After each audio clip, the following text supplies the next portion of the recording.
So the first week of FoFCL Season 6 has come to a close, and in the North American League only 2 matches actually ended up getting played out of the 4 that were scheduled. In match 1, one flew over the cookie's nest, beat Cangaceiros by default because of scheduling problems, like maybe they couldn't contact them over Steam or something like that, I think was what happened. So Falcon, this is how they abbreviate themselves, proceed to the quarterfinals to face my own team, Guitar Watson and the Huge Gamers.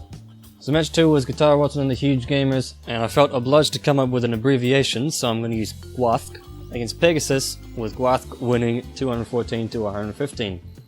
Guitar Watson, namesake of our team, and Grizzle McSizzle couldn't make the match, and so they were replaced with Vinyl Scratch, lovingly nicknamed Dubstep Brony, and Axe Boots respectively.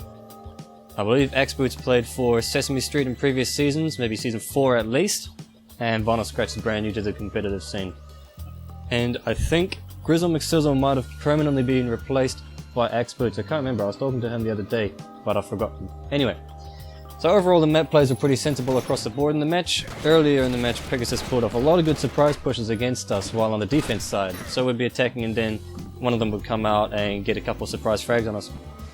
But throughout the match we started learning how to punish them, so we managed to turn the tables and play the outdoor areas a bit better.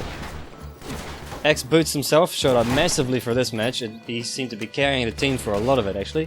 He was outscoring Vinyl and both his teammates by a large margin, and he made a lot of important plays for Pegasus, so well done to Axe Boots for that. And for one of the most experienced players in the game, it was a surprise to see a lot of very shy play and like really passive plays from Elise. She didn't seem to want to put herself out in the danger zone very much. That being said, a lot of the rounds in this match were lost due to players not being aware of their surroundings, getting too aggressive and then dying. So I think maybe it's fair enough.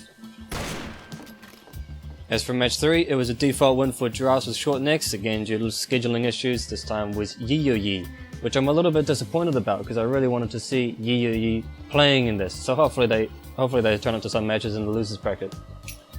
But Giraffes with short necks is going to the quarterfinals against the winner of match 4, which was RNG, or RNG.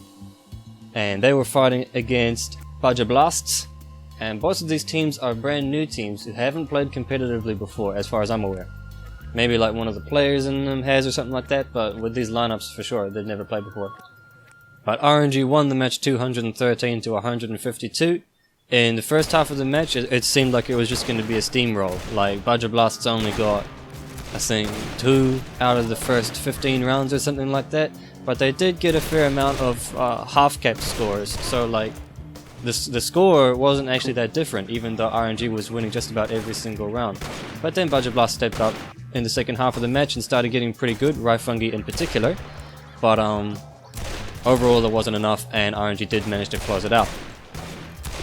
Budget Blast, mostly they had massive issues with time management, especially early in the match, and especially with Raifungi.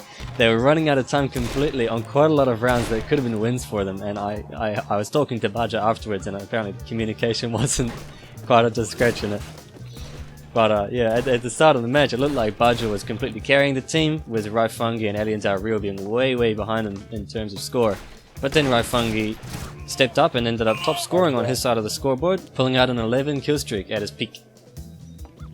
RNG played well as a team. They weren't particularly quick at aiming, but they coordinated squishes from both sides of the opponent and had really fierce rushes when playing on offense.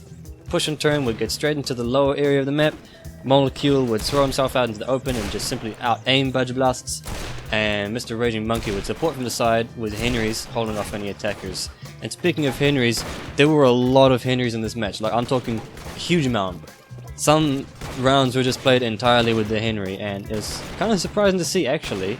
I don't think there was a single sort-off buy in the whole match, and it's interesting to see what the different teams like to purchase, because we were really heavy on the sort-off when we played against Pegasus, right? But nevertheless, it was good sound play from both sides, and I'm excited to see what RNG in particular can show us in the future matches. So next week they will be against Giraffes with Short Necks in the quarterfinals. So those of us that won our first matches this week are still left a little bit in the dark because we don't know what our opponents are going to be like. And the same thing goes for the losers, although both of the teams that didn't show, which is Cangaceiros and Yi, are teams that have played in previous seasons. Yi were the team that won seasons 1 and 2, and Cangaceiros did pretty well in season 4, and I think they were in season 5 as well. It's Luca's team, he was an ex-reverse gaming player. So I hope they do actually show up in the losers matches, because I don't know what sort of form they are in anymore, and it'll be interesting to see how they play in the modern Fistful of Frags, and how the losers of this week's matches will hold up against them. So that's all for this week. Leave a like if you enjoyed the video, and let me know what you think in the comments. And if you've got any predictions for the future matches, go ahead and voice that too. I'll be back in a day or two with coverage of this week's EU matches. That time I'll be with a webcam and in 1080p, so be sure to look out for that video, and thanks for watching.